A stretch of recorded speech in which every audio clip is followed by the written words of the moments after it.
defiance. Today we're going to climb to the peak of ancient siege warfare to explore a weapon that could change the tide of any conflict, the siege tower. It's not just a wooden structure, it's a symbol of the will to conquer and the engineering ingenuity of our ancestors. The siege tower is believed to have appeared very early in the history of siege warfare, as early as the first millennium BCE, before the Common Era. Civilizations began developing strong ramparts and fortifications. This spurred the need for tools that could overcome them. Siege towers were used by the ancient Greeks and Romans, though their use intensified the most during the Middle Ages. Siege towers were used by ancient civilizations from very early on. However, the person credited with inventing the siege tower is Polyidus of Thessaly. He was a Greek engineer from the 4th century BC. The armies of Alexander the Great also successfully deployed siege towers during their assaults on enemy fortification. The helepolis used at Rhodes was approximately 40 to 45 meters, 130 to 150 feet tall, and about 20 meters, 66 feet wide at the base. It had up to 9 or more stories. The entire exterior surface was covered with iron plates to resist projectiles and arrows, and was padded with fresh animal hides to prevent fire. It weighed over 160 tons and required hundreds, potentially up to 3,400, of well-organized soldiers and workmen to push the tower from the rear. Each story was equipped with apertures and ramps to deploy various types of siege weapons. The siege tower is a type of siege weapon that evolved over many periods and across many civilizations, but Polyidus is credited with creating the influential initial version. The tower was usually built on a massive and sturdy wheel chassis or a sled-like frame. For large towers like the helepolis over 160 tons, hundreds or even thousands of highly organized and trained soldiers and workmen were required to push it from the rear. Before the assault began, the besieging army often had to level the ground and fill in the surrounding ditches with earth, timber, or carcasses to create a smooth, level path for the tower to advance to the wall.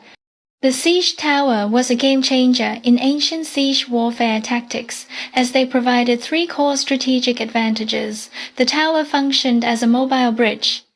It brought the attacking soldiers to a height that was level with or higher than the top of the enemy's walls. Soldiers could quickly lower the drawbridge from the top story of the tower onto the wall's parapet, allowing them to storm the fortifications almost instantly. This caused shock and overwhelmed the defending forces. Layers of metal plating, thick timber, and fresh animal hides turned the tower into a mobile fortress, protecting the troops inside from the enemy's rain of arrows, stones, and fire. The tower's floor served as a platform for deploying catapults and ballistae. Deploying these weapons from a great height gave them a better firing range and allowed them to shoot over or into defensive positions on the wall that were usually hard to reach. Large towers were often equipped with a giant battering ram on the ground floor. A major function of the tower was to shield the ram crew, allowing them to safely and continuously pound the base of the wall until the structure collapsed. In 305 BCE, Demetrius Poliorcetes, the ambitious young general, did not just bring an army. He brought a monster, a structure beyond imagination, Helepolis, the taker of cities. Imagine the sight. A tower as tall as 10 houses stacked together, towering over even the highest walls of Rhodes, sheathed in iron from top to bottom. Inside, $3,400 dollar men strained to push the grinding of wood and iron, creating a chilling sound, signaling impending doom. Helepolis did not walk. It crept forward slowly, irresistibly. Once the helepolis was positioned, it became a living fortress. From the upper story apertures, the artillery engineers opened fire. Boom! Massive stones flew, wiping out defensive positions on the walls of Rhodes. The ballistae unleashed volleys of arrows like rain, pinning down every soldier on the ramparts. The Rhodians were brave, but they felt like they were fighting against a moving, fire-spitting mountain. Seeing the tower inching closer, ready to lower its ram and let thousands of Macedonian soldiers storm the city, the Rhodians realized they couldn't defeat steel with steel, they had to defeat the ground. In a desperate command, they began to dig. They flooded the area directly in front of the tower with sewage, mud, and poured in any soft material they could find. The colossal wheels began to sink deep.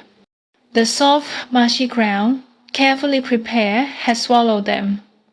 $160 tons of wood and iron, designed to overcome every fortification, was now held prisoner by a simple mud field.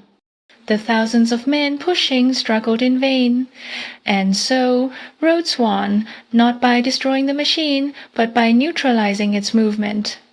Through the stories of Polyidus of Thessaly, the audacity of Alexander the Great at Tyre, and the dramatic failure of the Helepolis at Rhodes, one thing is clear. The siege tower was more than just a war machine. It was a symbol of the constant arms race between human ingenuity in defense and attack. It is proof that engineering can neutralize almost any geographical advantage. From the earliest rough wooden towers to these colossal mobile fortresses, the siege tower reshaped siege warfare, and in doing so, it reshaped the history of the ancient world. Thank you very much for your attention. I hope you have gained a deeper insight into these silent giants of warfare.